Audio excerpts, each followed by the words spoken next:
Hello दोस्तों, welcome back to my channel.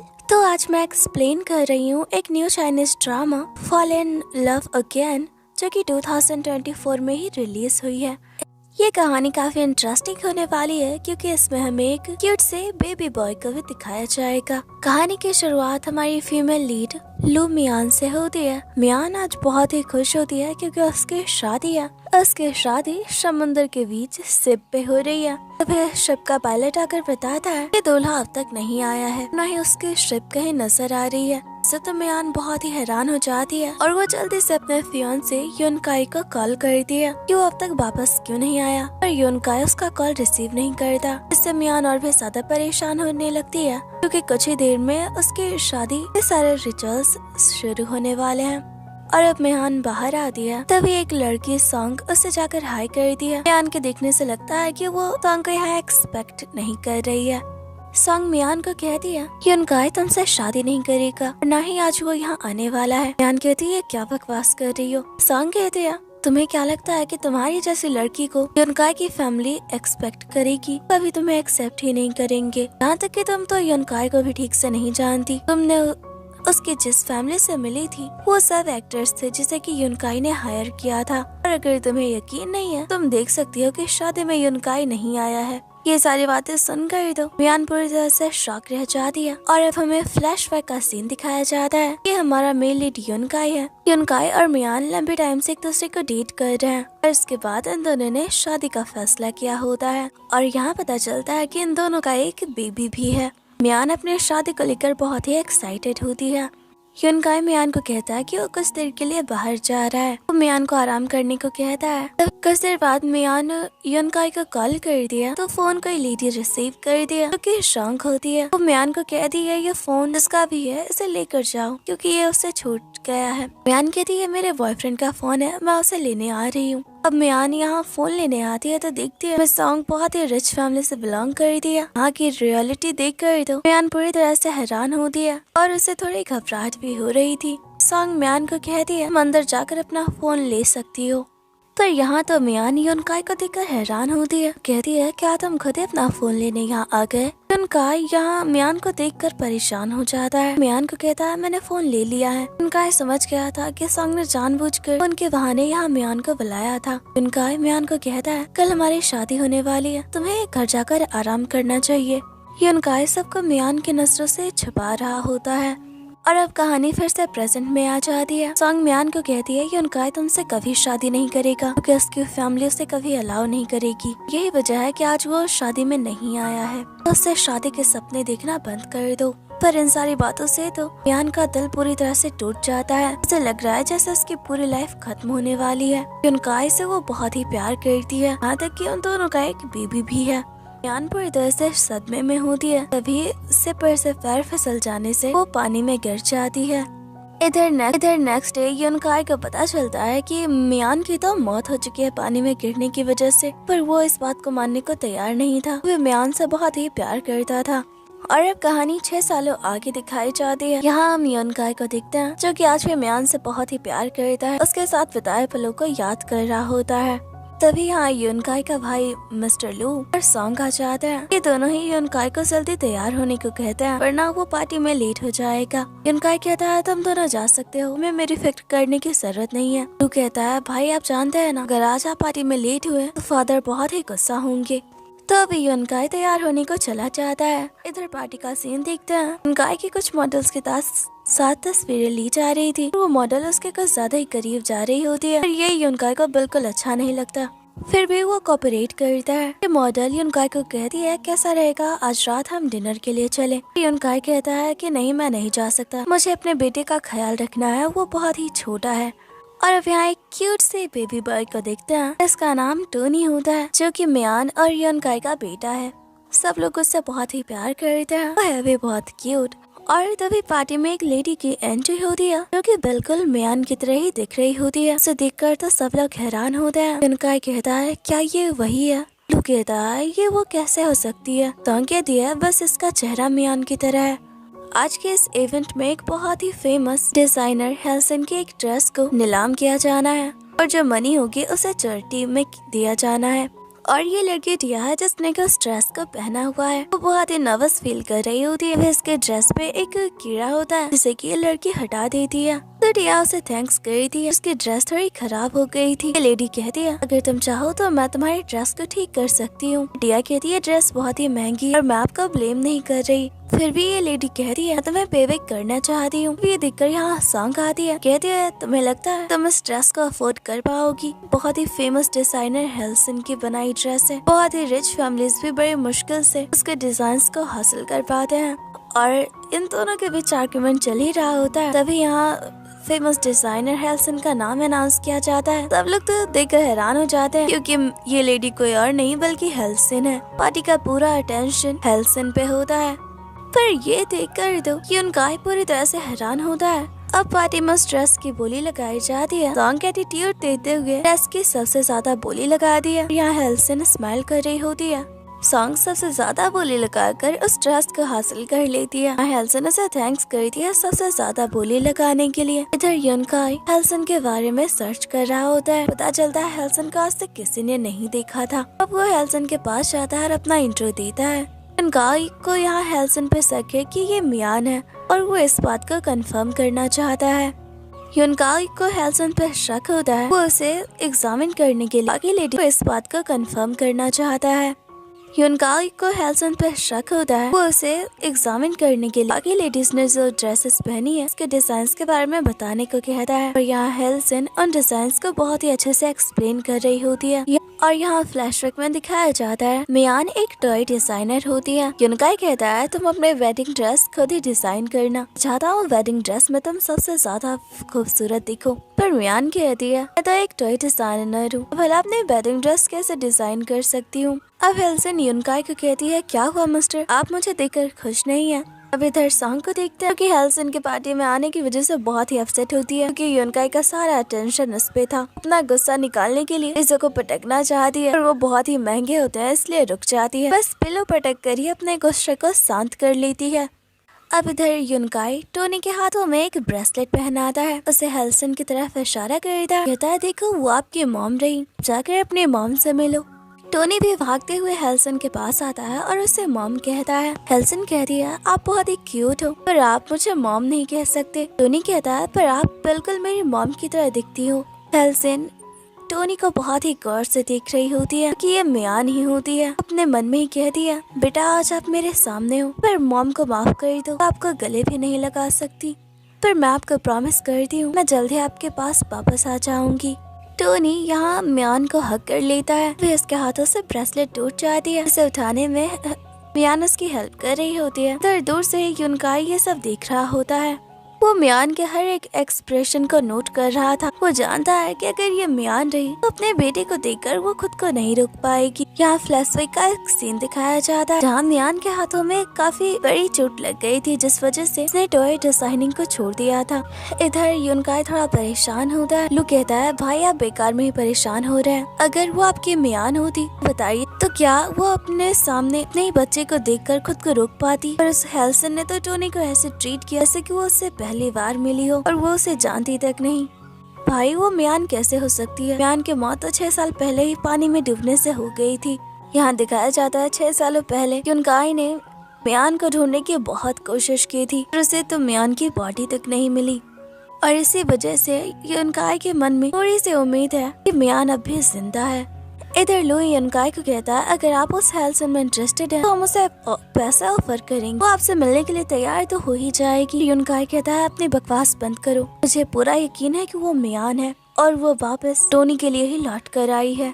युनकाई लू को कहता है तुम तायोंग पे नजर रखो, अगर वो मियान है तायोंग से मिलने की कोशिश जरूर करेगी। इधर तायोंग के देखते हैं कि मियान की कजन है। बेचारी अपने टूटे हुए बालों को संभाल के रख रही होती है। वो अपना काम खत्म करके जा रही होती है। फिर मियान की तस्वीर देखकर वो उसे याद करने लगती है। इधर ये दोनों चल रहे होते हैं। मियान कहती है तुम्हें नहीं लगता हम गलत रास्ते में जा रहे हैं? युनकाई कहता है बिल्कुल नहीं, मैं तुम्हें बाहर तक छोड़ दूंगा। युनकाई माली को आवाज देता है और पाइप का सारा पानी उसके ऊपर आ जाता है। मियान तो पहले ही बच गई होती है। मियान युनकाई को कह दिया तुम्हें चेंज करने की जरूरत है और उसे अपना कोट दे दिया। युनकाई तो बस उसे देखता ही रह जाता है। तभी यहाँ से एक कॉल आता है। मियान को कहता है मुझे जाना होगा। वो मियान को कोट वापस करने लगता है। मियान कहती है इसकी जरूरत मुझसे ज्यादा तुम्हें है और वो बाय करके वहाँ से चली जाती है।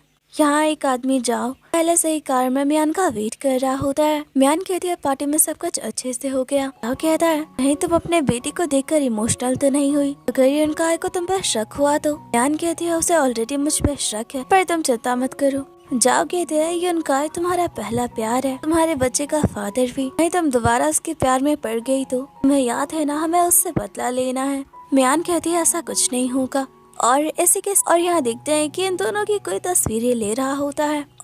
युनकाई दिखता है सॉन्ग उसके डोर पर नॉक कर रही होती है। जानबूझकर दरवाजा नहीं खोल रहा होता है पर यहाँ सॉन्ग उसे कॉल कर देती है। बेचारे को दरवाजा खोलना ही पड़ता है। सॉन्ग कहती है तुमने दरवाजा खोलने में इतनी देर क्यों की और टोनी कहाँ है? मैं उसके लिए उसकी फेवरेट किताबें लाई हूँ। युनकाई कहता है क्या तुम नहीं जानती वो इस टाइम स्कूल में होता है? सॉन्ग मन में ही कहती है मैं तो यहाँ जानबूझकर टोनी के बहाने तुम्हारे साथ टाइम स्पेंड करने को आई हूँ। मुझे पता था कि टोनी इस वक्त स्कूल में होगा। अब वो युनकाई को कहती है अगर टोनी नहीं है तो क्या हुआ, मैं तुमसे बातें करती हूँ। पर युनकाई कहता है नहीं मुझे ऑफिस जाना है। सॉन्ग कहती है तुम हमेशा बिजी रहते हो, बहुत हार्ड वर्क भी करते हो, तुम्हें थोड़ा आराम भी करना चाहिए। युनकाई कहता है मैं बहुत बड़ी कंपनी को चलाता हूँ, अगर आराम करूँगा तो मेरी कंपनी को कौन संभालेगा? वो सॉन्ग को कहता है मैं ऑफिस के लिए लेट हो रहा हूँ तो प्लीज तुम यहाँ से जाओ। सॉन्ग कहती है ठीक है मैं तुम्हें परेशान नहीं करूंगी पर मुझे पहले वॉशरूम यूज करना है, उसके बाद मैं यहाँ से चली जाऊंगी। युनकाई कहता है ठीक है तुम ऊपर वाला वॉशरूम यूज कर लो। पर इधर सॉन्ग वॉशरूम जाने के बहाने युनकाई के रूम में आ जाती है। खुद से कहती है ये रूम कितना अमेजिंग है, मैं सालों से इस घर में आ रही हूँ। युनकाई ने कभी मुझे इसके रूम में एंट्री नहीं करने दी। वो रूम देख रही होती है तभी उसे यहाँ मियान की फोटो दिखती है जिसे को वो नीचे रख देती है। यहाँ वो ये इमेजिन कर रही होती है कि एक ना एक दिन तो ये रूम उसका होगा और युनकाई उसके प्यार को भी एक्सेप्ट कर लेगा। यहाँ पता चलता है कि सॉन्ग सालों से युनकाई को पसंद करती आई है और युनकाई तो मियान से प्यार करता था। यहाँ सॉन्ग बेड पे लेट कर देख रही होती है अभी कुछ सामान टूटने का आवाज होता है जिसे कि युनकाई भी नोटिस कर लेता है। सॉन्ग दिखती है यहाँ एक बॉक्स होता है जिसमें कि कुछ बाल के टुकड़े होते हैं। उसे लगता है कि ये टोनी का रखा हुआ कोई खिलौना है। अभी यहाँ युनकाई आ जाता है। सॉन्ग के हाथों में वो बॉक्स देखकर वो बहुत ही गुस्सा होता है। कहता है तुम मेरे रूम में यहाँ क्या कर रही हो? सॉन्ग उसे उतने गुस्से में देखकर घबरा जाती है और कहती है मैंने बस दरवाजा खुला देखा तो अंदर आ गई। टोनी के बहुत से खिलौने बिखरे थे जिसे मैं समेट रही थी। बहुत ही रूडली युनकाई सॉन्ग को कहता है आइंदा से मेरे रूम में मत आना। सॉन्ग को बहुत ही बुरा लगता है और वो वहाँ से चली जाती है। अब यहाँ पास्ट का सीन दिखाया जाता है। बॉक्स में रखे बालों को देखकर हैरान था। वो उस बॉक्स को फेंक रहा था। फिर मियान उससे बॉक्स ले लेती है और कहती है इसमें मेरे फ्रेंड्स हैं। युनकाई कहता है ये तुम क्या कह रही हो, इसमें तो कुछ बाल के टुकड़े हैं। मियान कहती है तुम्हें पता है जब लड़कियां बहुत ज्यादा हार्ड वर्क करती हैं उनके बाल टूटने लग जाते हैं। लड़कियों के बाल उनके फ्रेंड्स होते हैं इसलिए मैंने इन्हें संभाल के रखे हैं। तुम्हें पता है मैंने इन सब का नाम भी रखा है। युनकाई कहता है तब तो ये तुम्हारा फ्रेंड बहुत ही डिसलॉयल है, अभी तो तुम्हें छोड़कर टूट गया। मियान कहती है ऐसा नहीं है, कल रात जब हम साथ थे तुम्हारे हाथों से मेरे ये बाल टूटे। युनकाई मियान को कहता है तो मैं इतना क्रूएल हूँ, मैं नेक्स्ट टाइम से ध्यान रखूंगा तुम्हारे बाल ना टूटे। मियान यहाँ शर्मा रही होती है और वो दोनों साथ में टाइम स्पेंड करते हैं। फिर कहानी प्रेजेंट में आती है। युनकाई कहता है मियान मुझे माफ कर, मैं तुम्हारे बालों को सेफली नहीं रख पाया। अब देखते हैं ये दोनों मिलते हैं। युनकाई मियान को उसकी जैकेट वापस करता है और साथ ही उसे थैंक्स भी कहता है। मियान कहती है मैं नहीं लगता तुम्हें मुझे किसी और तरीके से पेबैक करना चाहिए। युनकाई कहता है तुम क्या चाहती हो? मियान कहती है जैसा कि तुम जानते हो मैं एक डिजाइनर हूँ, मैं बहुत सी लाइव स्ट्रीमिंग कंपनीज में इन्वेस्ट करने का उसे ज्वाइन करने के बारे में सोच रही हूँ, इसलिए मैं तुम्हारी कंपनी को ज्वाइन करना चाहती हूँ। युनकाई कहता है पर मेरी कंपनी ही क्यों? मियान कहती है क्योंकि मैंने पता किया है तुम्हारी कंपनी में एचआर की पोस्ट के लिए बिल्कुल परफेक्ट हूँ। वही दूसरी कंपनीज में मुझे कोई अच्छा ऑफर नहीं मिल रहा था, न ही मेरे लिए उनके पास कोई अपॉर्चुनिटी थी। युनकाई कहता है तुम्हारी जैसे एक फेमस डिजाइनर का मेरी कंपनी बुशिन को अचानक से ज्वाइन करना थोड़ा अजीब लगता है और तुम में कुछ तो ऐसा होना चाहिए ताकि तुम बुशिन को ज्वाइन कर पाओ। तो हाँ म्यान कहती है तुम मिस्टर तोंग को तो जानती हो तुम्हारी कंपनी वुशन काफी टाइम से अप्रोच करने की कोशिश कर रही है, पर मिस्टर तोंग को लाइव स्ट्रीमिंग कंपनीज में ज्यादा इंटरेस्ट नहीं है। अगर तुम चाहो तो मैं उन्हें हमारी कंपनी में इन्वेस्ट के लिए मना सकती हूँ। युनकाई कहता है ठीक है, तो हम डील फाइनल करते हैं, हमारे लिए मिस्टर तोंग को अप्रोच करो और उसके बदले तुम कभी भी वुशन को ज्वाइन कर सकती हो। युनकाई म्यान को उसकी फेवरेट कॉफी ऑफर करता है। म्यान जानती है कि युनकाई को उस पर शक है। वो कहती है मैं कॉफी नहीं पीती। इधर युनकाई लू को कहता है आज मैं हेल्सन से मिला, वो वुशन को ज्वाइन करना चाहती है। लू कहता है तो तुमने क्या कहा, क्या तुम मान गए? देखो भाई, तुम उसे म्यान समझकर ज्यादा ही नाइसली ट्रीट कर रहे हो। तो अब युनकाई उसे सारे डील के बारे में बताता है। लू कहता है तुम म्यान की तरह इसके बारे में पागल मत हो जाना। और तभी यहाँ तोंग्यान आती है। यहाँ पता चलता है कि ये लू की सेक्रेटरी है। तोंग्यान एक बोर्ड लेकर आई होती है, जैसे कि लू ने युनकाई के लिए मंगवाया होता। कहता है उम्मीद है तुम इजीली उसके प्यार में नहीं पड़ोगे। युनकाई स्माइल करते हुए वहाँ से चला जाता है। इधर सीन चेंज होता है। ये म्यान की असिस्टेंट टीना है। ये दोनों मिस लिन से मिलने आए होते हैं, जो कि ध्यान ग्रुप की सीईओ है। म्यान उसे अप्रोच करने की कोशिश करती है, पर लिन तो उस पर ध्यान भी नहीं देती और वहाँ से चली जाती है। टीना म्यान को कहती है बॉस ये बहुत ही एरोगेंट है, जैसा कि हमने रूमर्स में इसके बारे में सुना है, ये बिल्कुल वैसे ही है। म्यान कहती है हम प्लान बी पे काम करेंगे। यहाँ वो मिस्टर तैंग के सेक्रेटरी को बहाने से बाहर भेज देती है। यहाँ मिस्टर तैंग से मिलने आती है, और मिस्टर तैंग उसे देखकर गुस्सा होते हैं। कहते हैं तुम यहाँ बिना अपॉइंटमेंट के आई हो, मैं तुम्हें निकाल सकता हूँ। बहुत ही रूडली म्यान को ट्रीट कर रहे होते हैं, पर म्यान भी हार नहीं मानती। उनसे बहुत ही अच्छे से बात करती है, उन्हें एक बार वुशन के बारे में सोचने को कहती है। इधर टोनी टीवी देख रहा होता है। युनकाई कहता है बेटा क्या आप वैसे हो, क्या आप मेरे साथ बाहर चलोगे? टोनी कहता है नहीं डैड, मुझे कहीं नहीं जाना। युनकाई कहता है आप आंट हेल्सन से मिलना चाहते हो? ये सुनकर टोनी खुश हो जाता है और कहता है हाँ मैं आपके साथ चलूंगा। युनकाई कहता है बदमाश, अभी तो तुमने मना किया था। इधर देखते हैं म्यान अपनी कार का वेट कर रही होती है। तभी टोनी उसके पास भागते हुए आता है और अब म्यान की नजर युनकाई पे भी जाती है। युनकाई कहता है टोनी तुमसे मिलने की जिद कर रहा था। यहाँ टोनी म्यान को अपने बर्थडे पार्टी का कार्ड देता है। कहता है आप मेरी बर्थडे पार्टी में आओगी ना? तो म्यान उसे हाँ कर देती है। इससे टोनी बहुत ही खुश होता है। युनकाई कहता है तुम्हें बच्चे बहुत ही पसंद है। म्यान कहती है नहीं, मुझे बच्चे ज्यादा पसंद नहीं है, पर मैं टोनी का दिल नहीं तोड़ना चाहती, इसलिए वो जितने नाइसली मुझे ट्रीट करता है मैं उतने नाइसली उसे भी ट्रीट करती हूँ। दरअसल म्यान ये जानबूझकर कहती है ताकि युनकाई उस पर म्यान होने का शक न करे। इधर हेल्सन बताती है कि उसने मिस्टर तैंग को मिलने के लिए मना लिया है। युनकाई कहता है तो अब तुम वुशन ज्वाइन कर सकती हो। यहाँ वो हेल्सन को वुशन के मार्केटिंग डिपार्टमेंट का HR के इंट्रोड्यूस करवाता है, पर यहाँ के बाकी एम्प्लॉय इससे ज्यादा खुश नहीं थे और मिस जिन तो बिल्कुल खुश नहीं थी कि वो अपने प्रमोशन और न्यू HR बनने का इंतजार कर रही थी। अब इधर युनकाई म्यान को उसका केबिन दिखाता है। इधर मिस्टर तैंग म्यान को कहता है कि वो वुशन में कोऑपरेशन के लिए तैयार है, पर उन्हें लाइव स्ट्रीमर के तौर पे सिर्फ रिम चाहिए, जो कि बहुत ही फेमस लाइव स्ट्रीमर है और उसके स्किल्स भी बहुत अच्छी है। म्यान कहती है आपका काम हो जाएगा।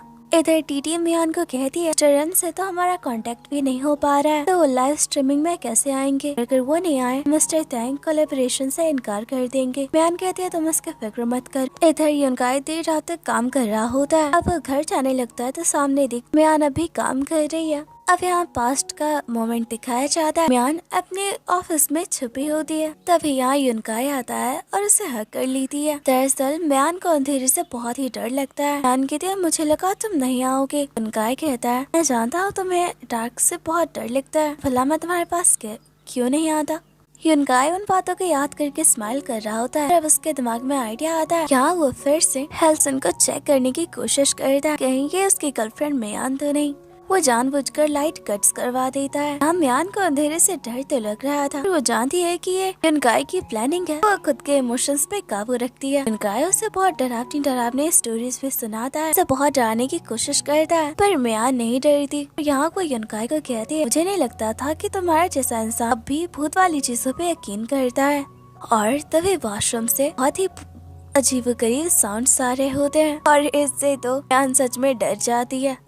डर के मारे वो युनकाई का हाथ पकड़ लेती है। युनकाई स्माइल करता है और म्यान को कहता है तेरा एक आदमी का हाथ पकड़ना इम्प्रॉपर होता है। और अब सीन चेंज होता है। इधर लू टिया के साथ एक साइट देखने आया होता है। तभी यहाँ टिया को म्यान के फोन से मैसेज आता है। इससे तो वो हैरान हो जाती है और लू को वहीं छोड़कर कार लेकर निकल जाती है। और लो उसे आवाज ही देता रह जाता है। और इधर टिया अब सामने मियान को दिखती है, वो तो बहुत ही हैरान होती है। और तो अंज्ञान यहाँ मियान से मिलती है, उसे जिंदा देखकर बहुत ही खुश होती है। तो अंज्ञान कहती है तुम अपनी सच्चाई क्यों छुपा रही हो। मियान कहती है मुझे कुछ सच्चाई का पता लगाना है। तुम्हें याद है मेरे फादर की टॉय फैक्ट्री में अचानक आग लग गई थी, पर वो आग लगाई गई थी मेरे फादर की मौत और इनके बिजनेस के बर्बाद होने के पीछे जिसका भी हाथ है, मैं उसे पता लगाना चाहती हूँ। और मुझे इन्वेस्टिगेशन के दौरान पता चला है कि युनकाई का भी इस केस से कुछ रिलेशन है, इसलिए अब तक मैंने अपनी आइडेंटिटी रिवील नहीं की है।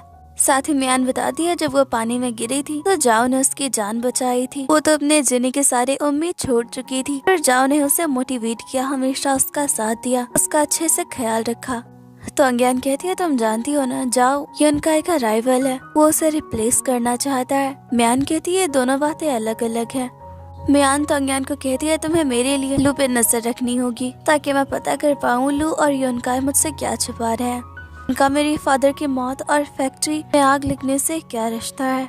इधर नेक्स्ट डे बेचारी ऑफिस आती है, उसे याद आता है कि कल तो वो लू को बीच रास्ते पे छोड़कर चली गई थी और साथ ही उसका फोन भी कार में ही था। पता नहीं बेचारा किस तरह वापस आया होगा। एक लड़की तो अंज्ञान को कहती है बॉस बहुत ही गुस्से में है। यहाँ तो अंज्ञान लू को फोन वापस कर दिया तो उसके सामने एक लिफाफा रख देता है। अंज्ञान को लगता है कि इसका रिजाइन लेटर है, तो वो अपनी गलती के लिए माफी मांगती है और खुद से कहती है उसने जो हरकत की है उसके वजह से तो वो यही डिजर्व करती है। और अब तो अंज्ञान को पता चलता है लिफाफे में तो उसकी सैलरी है, जिससे वो खुश हो जाती है। लू कहता है जब तक तुम अपना काम अच्छे से करती हो मुझे तुमसे कोई प्रॉब्लम नहीं, पर आगे से ऐसा कभी नहीं होना चाहिए। इधर मियान टोनी के बर्थडे पार्टी के लिए घर आती है। टोनी और युनकाई उसे देखकर बहुत ही खुश होते हैं। युनकाई कुकिंग कर रहा था। मियान को कहता है अगर तुम्हें कुछ चाहिए तो तुम मुझे बता सकती हो। मियान कहती है नहीं, मैं टोनी के साथ हूँ, तुम अपना काम खत्म कर लो। इधर टोनी कहता है डैड मैं इनको बिल्कुल परेशान नहीं करूँगा, मैं और ये साथ में बहुत ही खेलेंगे और मस्ती करेंगे। ये सुनकर दोनों स्माइल कर रहे होते हैं। और अभी युनकाई कहता है ये मिस्टर टैन है, ये टोनी के नैनी है। फिर मियान थोड़ी हैरान होती है कि मेल नैनी। युनकाई कहता है शक मत करो, इन्होंने बचपन से ही टोनी का बहुत अच्छे से ख्याल रखा है और ये अपना हर काम बहुत अच्छे से करते हैं। इधर युनकाई मियान को कहता है कि अब मैं तुम्हारे लिए खाने में थोड़ा शुगर ऐड कर दूं। फिर मियान कहती है नहीं। और यहाँ पास्ट का एक मोमेंट दिखाया जाता है। मियान और युनकाई कुकिंग कर रहे होते हैं। मियान युनकाई को खाने में थोड़ा शुगर ऐड करने को कहती है क्योंकि उसे इसी तरह खाना खाना अच्छा लगता है। और फिर से कहानी प्रेजेंट में आती है। मियान ने जानबूझकर मना कर दिया होता है क्योंकि वो जानती है युनकाई उस पर शक कर रहा है कि वो मियान है। इधर डोरबेल बजती है और दरवाजे पे सॉन्ग होती है। वो टोनी को बर्थडे विश कर दिया और यहाँ मियान को देखकर वो खुश नहीं थी।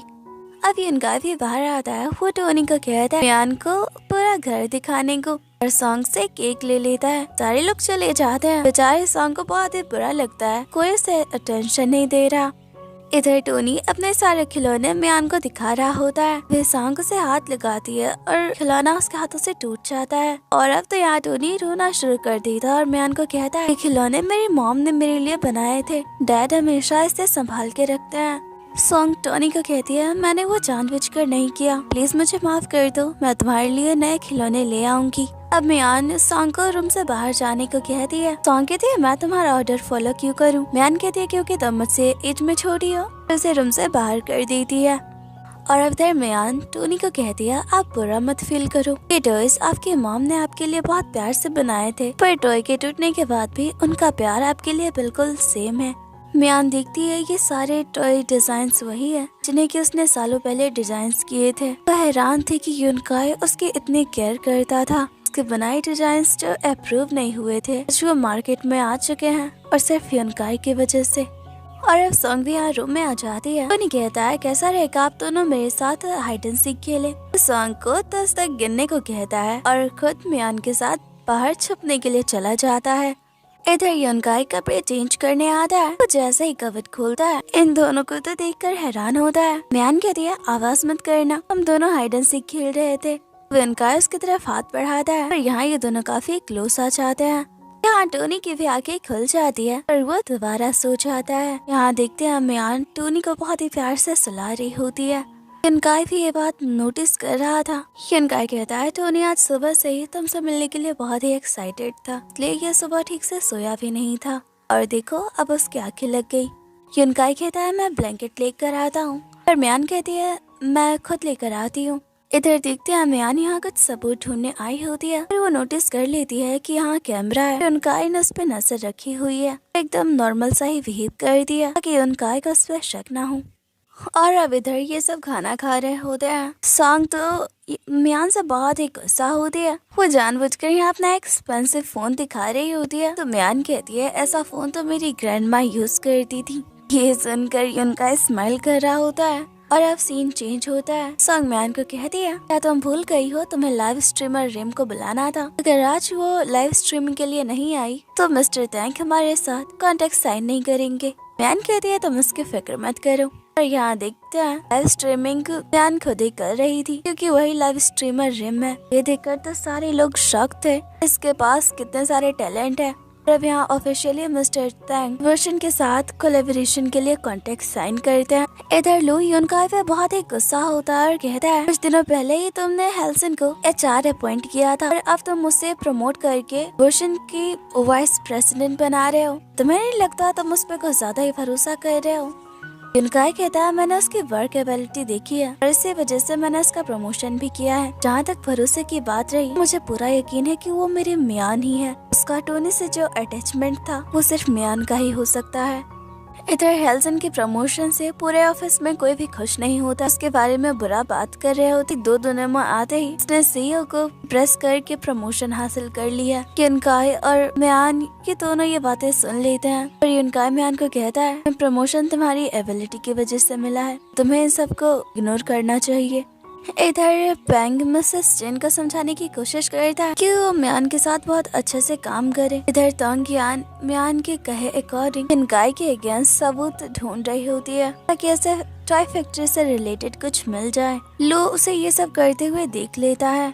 तोंग्यान घबरा जाती है। लू कहता है तुम क्या कर रही थी? लू कहता है तुम क्या कर रही थी? तोंग्यान कहती है मैं बस कीबोर्ड को क्लीन कर रही थी। और यहाँ पता चलता है कि लू को OCD है। अगर कोई सामान 1 इंच भी इधर से उधर हो जाए तो उसे ये बिल्कुल भी पसंद नहीं और उसे पता भी चल जाता है। जहाँ वो सामान को चेक कर रहा होता है तोंग्यान कहती है मैं बस क्लीनिंग का काम कर रही, कुछ बिल्कुल पहले जैसा है जैसा आपने रखा था। अब लू तोंग्यान को अपने साथ खाने पे चलने को कहता है। यहाँ ये दोनों खाना खा रहे होते हैं। तोंग्यान बहुत ही नर्वस फील कर रही होती है क्योंकि उसे एहसास हो चुका है कि लू को उस पर शक होने लगा है। यहाँ सारे कोवर्कर्स के साथ ये लोग छुट्टी एंजॉय करने आए होते हैं। म्यान गिरने वाली होती है, युनकाई उसे पकड़ता है। इधर ये लड़की इस बात को नोटिस करती है और मन में कहती है ये दोनों परफेक्ट कपल दिख रहे हैं। युनकाई म्यान का सामान लेकर उसके साथ ही ऊपर आता है। म्यान कहती है क्या तुम दोनों वापस नहीं जाने वाले? मैं अपने रूम में आराम करना चाहती हूँ। पोंग कहता है बस का रूम भी आपके सामने वाला रूम ही है। फिर ये सुनकर तो युनकाई और म्यान दोनों ही हैरान होते हैं। म्यान अपने रूम में चली जाती है। इधर युनकाई पोंग को कहता है तुमने जानबूझकर रूम इस तरह से अरेंज किए हैं। पोंग कहता है बॉस ये मैंने नहीं किया, ये दूसरे स्टाफ ने किया है। वैसे अब आपके पास मौका है, आप दोनों बातें कर सकते हैं और साथ में वक्त भी बिता सकते हैं। इधर टिया म्यान की असिस्टेंट उसे मैसेज करती है अगर उसे फैक्ट्री के बारे में कोई इन्फॉर्मेशन चाहिए तो उसे युनकाई का फोन हासिल करना होगा। म्यान युनकाई को अपने साथ बाहर चलने को कहती है। बहुत ही शार्पली युनकाई की रूम कीज को वो वहीं छोड़ देती है। यहाँ चुपके से टिया उन कीज को उठा लेती है। इधर ये दोनों बाहर होते हैं। इधर देखते हैं कि कुछ आदमी इन लड़कियों के कपड़ों पे कमेंट्स कर रहे होते हैं और वो लड़कियां भी उन्हें कोई जवाब नहीं दे रही थी। ये बात म्यान से बर्दाश्त नहीं होती। वो पानी का ग्लास इनके मुंह पर मारती है। कहती है तुम्हारी हिम्मत कैसे हुई इन लड़कियों के कपड़ों पे कमेंट्स करने की? तुमने कभी खुद की शक्ल देखी है? गुंडे लगते हो। युनकाई को म्यान के साथ देखकर ये लोग ज्यादा कुछ नहीं कहते हैं हम तो मजाक कर रहे थे। तो म्यान भी कहती है मैंने भी तुम लोगों के साथ मजाक ही किया, तुम्हें मजाक पसंद आया? म्यान इन लड़कियों को कहती है तुम लोगों को उसे जवाब देना चाहिए था, तुम लोग गलत नहीं थे। ये तीनों लड़कियां म्यान को थैंक्स करके वहाँ से चली जाती हैं। युनकाई म्यान को कहता है तुम तो बहुत ही बोल्ड हो। म्यान कहती है क्या तुम्हें मैं पसंद नहीं आई? तुम क्या एक्सपेक्ट कर रहे थे? युनकाई कहता है नहीं, तुमने बिल्कुल सही किया। अब ये दोनों घूमने आते हैं, यहाँ झूले की सवारी कर रहे होते हैं। तब एहसास होता है इन दोनों को कि ये ऊपर ही अटक चुके हैं। युनकाई कहता है कुछ देर में हम नीचे पहुँच जाएंगे। म्यान को यहाँ ठंड लग रही होती है। युनकाय से कोड देता है। म्यान दिखती है, फोन का सिग्नल भी नहीं होता, किसी से कांटेक्ट भी नहीं कर सकते। यहाँ म्यान की आंखें लग रही होती है। युनकाय कहता है तुम सोना मत वरना तुम्हारी तबीयत खराब हो जाएगी। म्यान कहती है तुम भी मत सोना। युनकाय म्यान को कहता है तुमने बर्थडे पार्टी में मेरी फैमिली फोटो देखी होगी, पर उस फोटो में तुम नहीं थी, वो मेरी वाइफ थी। 6 सालों पहले पानी में डूबने की वजह से उसकी मौत हो गई। जब मैंने तुम्हें दोबारा देखा मुझे लगा कि तुम मेरी वाइफ हो और टोनी भी तुम्हें अपनी मॉम समझ रहा था। म्यान कहती है इसीलिए तुम और टोनी इतना अजीब बिहेव कर रहे थे मुझे देखकर। युनकाय म्यान को कहता है जब मैंने तुम्हें देखा मुझे लगा कि मेरी म्यान मेरे पास वापस आ चुकी है। वो उसके क्लोज जाने लगता है। म्यान कहती है तुम मुझे गलत समझ रहे हो, मैं हेलसिन हूँ ना कि तुम्हारी वाइफ म्यान।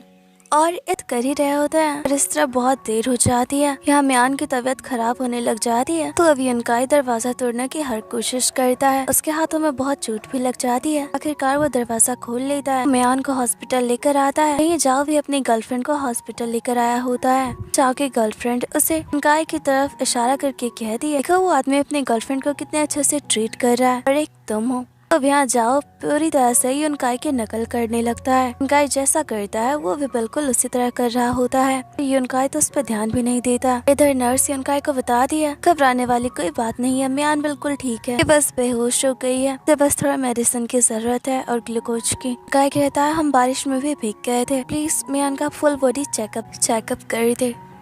इधर युनकाय मेडिकल रिपोर्ट देखकर बहुत ही खुश होता है कि हेलसिन की मेडिकल रिपोर्ट बिल्कुल उसी तरह है जैसा कि म्यान का था, यहाँ तक कि ब्लड ग्रुप भी। अभी यहाँ लूफी आ जाता है, कहता है तुम हॉस्पिटल में क्या कर रहे हो और मुझे क्यों बुलाया। युनकाय उसे सारी बात बताता है और मेडिकल रिपोर्ट के बारे में भी। कहता है मैं पूरी तरह से कंफर्म हूँ कि हेलसिन ही म्यान है।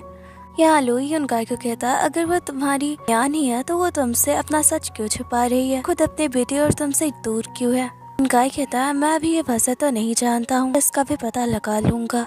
इधर तंग्यान स्माइल कर रही होती है तो लू कहता है आज क्या हुआ है तुम्हें, तुम कुछ अलग लग रही हो, वैसे स्माइल करते हुए तुम अच्छी दिख रही हो, तो स्माइल करती रहना और हाँ मेरे पौधों के लिए फर्टिलाइजर मंगवा देना। इधर म्यान हॉस्पिटल से डिस्चार्ज हो जाती है। वो युनकाय को पूछती है मुझे हॉस्पिटल कैसे लेकर आए और यहाँ कुछ देर पहले का वक्त दिखाया जाता है। युनकाय ने बड़ी मुश्किल से म्यान को शिकस्त से निकाला होता है। अभी दोनों कार में बैठे होते हैं। म्यान कहती है मैं अपने मेडिसिन वार्ड में ही भूल गई। युनकाय कहता है तुम यही रहो मैं लेकर आता हूँ। म्यान देखती है उसकी मेडिकल रिपोर्ट क्योंकि पहले ही युनकाय पढ़ चुका है और वो समझ चुकी है कि युनकाय पूरी तरह से कंफर्म है कि वही म्यान है। और यहाँ टिया भी उसे मैसेज कर दिया युनकाय तुम्हारी आइडेंटिटी जानने के लिए तुम्हारा ब्लड सैंपल लेने की कोशिश करेगा। यहाँ म्यान टिया को कह दिया युनकाय को जानबूझकर अपना नकली ब्लड सैंपल दूंगी जिससे कि वो कंफर्म हो जाएगा कि मैं उसकी वाइफ नहीं हूँ। नेक्स्ट डे वो बिल्कुल वैसा ही कर दिया। फाइल देने के बहाने उसके हाथों में यहाँ चोट लग जाती है, इसलिए युनकाय को उसका ब्लड सैंपल मिल जाता है। इधर देखते हैं सॉन्ग म्यान को जानबूझकर भड़का रही होती है, उसे प्रवोक कर रही होती है खुद से लड़ने के लिए। और अब म्यान को भी गुस्सा आ जाता है, पर तभी यहाँ पे युनकाय आता है और वो म्यान को रोक लेता है। पर वो जिस तरह से म्यान को रोकता है सब वो देखकर हैरान थे। और यहाँ म्यान अपने मन में ही कहती है हमेशा से मुझे इसी तरह प्रोटेक्ट करता आया है, ऐसे लगता है मैं खुद लड़ नहीं सकती। इधर म्यान की मुलाकात एक लड़की से होती है, इसका नाम चैंगशन होता है। म्यान को बहुत ही गौर से देख रही होती है। दरअसल म्यान इसी के साथ एक ही कंपनी में टॉय डिजाइनर थी, दोनों अच्छे दोस्त भी थे। चैंगशन तो उसे देखकर हैरान थी, पर यहाँ म्यान उसे कहती है कि मैं हेलसिन हूँ। सुनकर चैंगशन हैरान होती है। इधर युनकाय म्यान की लाइव स्ट्रीमिंग देखते हुए ड्राइंग कर रहा होता है। इधर तंग्यान म्यान से मिलने उसके घर आती है, कहती है आज मैं यहीं रुकने वाली हूँ तुम्हारे साथ। और तभी यहाँ पर युनकाय बहुत ही ड्रंक हालत में पहुँचता है। उसे देखकर तंग्यान छुप जाती है। युनकाय म्यान को उसके नाम से बुलाता है और उसके ऊपर ही गिर जाता है। वो म्यान को कहता है वेडिंग डे पर ना आकर मैंने बहुत बड़ी गलती की है, पर मेरा यकीन करो उसके लिए मैं आज भी गिल्टी फील करता हूँ। मैं जानता हूँ तुम मुझसे गुस्सा हो, पर हमारे बच्चे की इसमें कोई गलती नहीं है, प्लीज हमारे पास वापस लौट आओ। युनकाय की इन बातों से तो वो हैरान होती है। अब म्यान समझ जाती है युनकाय पूरी तरह से कंफर्म हो चुका है कि वही रियल म्यान है। पर ये कैसे हुआ, ने तो फेक ब्लड सैंपल दिया था। युनकाय म्यान को कहता है अगर तुम मुझसे गुस्सा हो तो तुम मुझे मार भी सकती हो, प्लीज घर वापस आ जाओ। इधर तंग्यान म्यान को कह दिया ये तो बच्चों की तरह बातें कर रहा है, पर इसका प्यार तुम्हारे लिए बिल्कुल सच्चा है। युनकाई म्यान को कहता है, मैंने बहुत मुश्किल से अकेले ही टोनी को पाला है। नहीं जानती हो मैं तुम्हें कितना मिस करता हूँ और टोनी को भी संभालना बहुत मुश्किल है। अभी तुम्हें बहुत याद करता है, प्लीज घर वापस आ जाओ। यहाँ युनकाई म्यान को कोई काम नहीं करने दे रहा होता है तो उसे छोड़ ही नहीं रहा था। अब म्यान बहुत परेशान हो जाती है, उसे घर से बाहर निकाल देती है। और यहाँ कुछ देर पहले का वक्त दिखाया जाता है। युनकाई जब म्यान को घर छोड़ने आया था उसने उसके बालों का सैंपल ले लिया था और डीएनए रिपोर्ट के जरिए उसे पता चल गया म्यान ही टोनी के मॉम है, उसकी रियल वाली वाइफ। इधर म्यान बाहर आकर देखती है गाय वहीं होता है। गाय उसके हाथों में एक रिंग डालता है, उसे दोबारा शादी करने को कहता है। यहाँ पास्ट का मोमेंट दिखाया जाता है। इसी तरह युनकाई ने फर्स्ट म्यान को शादी के लिए प्रपोज किया था। म्यान को उस पर दया आती है, उसे घर ले आती है, उसे फ्रेश करती है और आराम करने को कहती है। युनकाई तो उसी के रूम में चला आता है तो म्यान उसे बाहर जाने को कहती है और अचानक से उसके ऊपर ही गिर जाती है। तब यहाँ टिया जाती है, कहती है मुझे तो लगा बहुत आप परेशान होंगी, पर यहाँ तो अलग ही सीन है। म्यान कहती है मुझे परेशान मत करो। और अब यहाँ म्यान लू को कॉल करती है। लू युनकाई को वहाँ से ले जाता है तो वही युनकाई की आँखें खुलती है, कहता है मैं तुम्हारे घर पे क्या कर रहा हूँ। तो कहता है ये तो मुझे भी नहीं पता, बताओ कल रात तुम क्या कर रहे थे। तब युनकाई कहता है हलसिन रियल वाले म्यान है, मैंने उसके डीएनए रिपोर्ट्स देखी हैं। तो कहता है अब जबकि तुम कंफर्म हो चुके हो तो तुम्हारी वाइफ ही है, तो ये बताओ वो तुमसे छुप क्यों रही है। युनकाई कहता है मैं पूरी बात तो नहीं जानता, इतना जानता हूँ कि वो उससे बहुत ही गुस्सा है और वो किसी चीज का पता लगाने की कोशिश कर रही है, इसी वजह से अपने रियल आइडेंटिटी को छुपा के रखा है और अब मुझे बस उसी का पता लगाना है।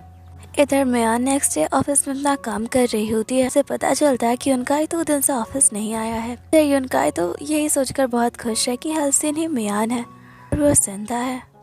इधर दिखता है युनकाई टोनी को बहुत ही डांट रहा था कि वो स्कूल से बिना परमिशन के बाहर चला गया था। टोनी कहता है वो अपने मॉम को बहुत ही मिस करता है, उसके लिए फ्लावर्स आए थे एक शॉप से जो कि उसके मॉम ने भेजे थे, तो इसलिए वो अपने मॉम को ढूंढने चला गया। पर ये बात सुनकर तो युनकाई हैरान होता है और वो ये बात कंफर्म करने के लिए शॉप पे जाता है क्योंकि उसे लगता है कि म्यान वो फ्लावर्स टोनी के लिए भेज रही थी। वो उस शॉप पे म्यान का इंतजार कर रहा होता है पर म्यान वहाँ नहीं आती है। इधर म्यान पोंग से पूछती है कि युनकाई ऑफिस क्यों नहीं आ रहा, तो पोंग कहता है शायद वो बिजी हो, आप नहीं जानती उनकी एक गर्लफ्रेंड है जिनसे वो बहुत ही प्यार करते हैं। आई एम सॉरी, है नहीं बल्कि थी। जब भी अपनी गर्लफ्रेंड को बहुत ज्यादा याद करने लगते हैं तो कई दिनों तक वो काम पे नहीं आते, वो घर पे ही टाइम बिताते हैं। इधर तोंगयान म्यान के लिए थोड़ी परेशान होती है। लू कहता है तुम्हें क्या हुआ है, तुम्हारा चेहरा उतरा हुआ क्यों है और तुम्हारा ध्यान भी काम पे नहीं है। तोंगयान कहती है नहीं मैं बिल्कुल ठीक हूँ। उसके लिए बहुत सारे फ्लावर्स आते हैं। देखकर तो लू हैरान होता है क्योंकि उसे अब तक यही लगता था तोंगयान उसे पसंद करती है और अब उसे लगता है कि तोंगयान किसी और को डेट कर रही है। तो यहाँ वो तोंगयान को डायरेक्टली कहता है तुम जिसे भी डेट कर रही हो वो मुझसे ज्यादा रिच नहीं होगा। तोंगयान कहती है ये आप कैसे बातें कर रहे हैं, और मैं किसी को डेट करूँ या ना करूँ ये तो मेरा पर्सनल मैटर है। और अब बेचारे के पास कोई भी जवाब नहीं होता। इधर म्यान जाओ से मिलने आती है। जाओ कहता है तुम ठीक तो हो ना, नहीं तुम भूल तो नहीं गई कि तुम यहाँ बदला लेने आई थी अपने फादर के मौत का। तुम्हारे साथ उस गाय ने कितना गलत किया है, इसके बावजूद भी मैं देख रहा हूँ तुम उसके करीब जाती जा रही हो। ये ऑब्वियस बात है कि तुम गाय और टोनी से दूर तो नहीं रह सकती हो। हमारे बदले का क्या, भूल गई उनका ने तुम्हारे साथ कितना गलत किया। म्यान कहती है मैं जानती हूँ कि तुमने मेरी जान बचाई है और तुम्हारा मुझ पे एहसान भी है, तुमने मेरा बहुत ख्याल भी रखा है। इसका मतलब ये नहीं कि तुम मुझे हर पर्सनल मैटर पे इंटरफेयर करो। ये मेरा डिसीजन होगा कि मैं उनका के पास वापस जाऊंगी या नहीं। वैसे भी अब तक मुझे ऐसा कोई सबूत नहीं मिला जिससे प्रूव हो मेरे फादर की मौत और फैक्ट्री की बर्बादी में युनकाई का हाथ है। इधर नेक्स्ट डे युनकाई बस म्यान को काम करता हुआ देख रहा होता है। इधर एक बार फिर चैंगसन की मुलाकात म्यान से होती है और यहाँ कुछ देर पहले का वक्त दिखाया जाता है। युनकाई और लू म्यान के आइडेंटिटी के बारे में बात कर रहे थे कि हलसन ही म्यान है और ये बातें चैंगसन सुन लेती है और फिर से कहानी प्रेजेंट में आती है। शान उस मोमेंट को याद कर रही थी जब वो और म्यान एक साथ थे। दोनों बहुत ही क्लोज फ्रेंड थे, दोनों साथ ही काम करते थे, दोनों ने एक साथ ही अपने टॉय डिजाइनिंग करियर की शुरुआत की थी और हमेशा साथ में ही काम करने का प्रॉमिस भी किया था। म्यान के जिंदा होने वाली बात से तो वो खुश है। म्यान उसे अपनी सच्चाई नहीं बता रही, इससे वो बहुत ही उदास है। इधर युनकाई म्यान को टोनी की एक वीडियो दिखाता है। मैं टोनी म्यान को रिक्वेस्ट कर रहा है कल उसके स्कूल वो आए। म्यान कहते हैं स्कूल में तो पेरेंट्स चाहते हैं, तो मुझे जाने को क्यों कह रहे हो। युनकाई कहता है कि मुझे कल एक मीटिंग पे जाना है, मैं चाहता हूँ कि तुम टोनी के साथ जाओ। म्यान कहती है ठीक है मैं चली जाऊंगी। नेक्स्ट डे वो टोनी के साथ उसके स्कूल आती है और यहाँ युनकाई भी होता है। कहती है तुम यहाँ क्या कर रहे हो। युनकाई कहता है मेरी मीटिंग कैंसिल हो गई इसलिए मैं भी यहाँ आ गया। दरअसल युनकाई ने ये जानबूझकर किया था। म्यान इस बात को समझ जाती है, पर हिल्स पहने होने की वजह से उसे चलने में तकलीफ हो रही थी। वो गिरने वाली होती है और युनकाई उसे पकड़कर उसे बचा लेता है, पर ये सब उसकी इमेजिनेशन होती है। म्यान कहती है क्या तुम मेरे गिरने का इंतजार कर रहे हो ताकि तुम मुझे पकड़ पाओ। ये कोई ड्रामा थोड़ी ना चल रहा है। यहाँ ये दोनों साथ में वक्त बिताते हैं। म्यान उसके चेहरे पे फूंक मारती है, दोनों काफी करीब होते हैं। युनकाई उसे देख रहा होता है। म्यान कहती है तुम्हारे चेहरे पे कुछ था। युनकाई कहता है मैं बस इसी तरह तुम्हें देखना चाहता हूँ। और इधर म्यान को पता चलता है कि उसने जो न्यू प्रपोजल दिया था वो अब तक सबमिट नहीं हुआ, तो वो इसके वजह पूछती है। युनकाई कहता है क्योंकि तुम्हारा ये प्रपोजल टैंक ग्रुप के सीईओ मिस लियान ने पहले ही सबमिट कर दिया है। और हैरानी की बात तो ये है तुम्हारा और उनका प्रोजेक्ट बिल्कुल सेम है और बिजनेस आइडिया भी। अगर अब हम इस प्रपोजल को सबमिट करते हैं तो वो अब हम पे कॉपीराइट का मुकदमा भी डाल सकती है। म्यान पूरी तरह से हैरान होती है क्योंकि मिस लियान उसके बिजनेस आइडिया को चुराया है। इधर लू तोंगयान के साथ एक साइट देखने आया होता है। वो तोंगयान को कहता है अपना सबसे ज्यादा टाइम तुम्हारे साथ ही स्पेंड करता हूँ। और यहाँ तोंगयान को थोड़ा अजीब लग रहा होता है कि लू का बिहेवियर उसके लिए चेंज होता जा रहा है। यहाँ सड़क पर एक लेडी अपने बेटे को बहुत ही डांट रही होती है। वो किसी काम के लायक नहीं है, वह बहुत ही चिल्ला रही होती है। पर ये सब देखकर यहाँ लू को काफी परेशानी हो रही होती है। वो तोंगयान का हाथ पकड़ लेता है। तोंगयान जब ये देखती है कि लू को परेशानी हो रही है तो वो उस लेडी को उस बच्चे को डांटने से रोकती है। और वो लेडी कहती है मैं अपने बेटे को डांट सकती हूँ, तुम कौन होती है मुझे रोकने वाली। तोंगयान कहती है तुम इस तरह एक बच्चे को ह्यूमिलेट नहीं कर सकती, मैं तुम पे केस भी कर सकती हूँ। और अब तोंगयान बड़े प्यार से उन दोनों माँ बेटे को समझाती है और वो दोनों अब चले जाते हैं। तोंगयान लू को कहती है क्या तुम ठीक हो।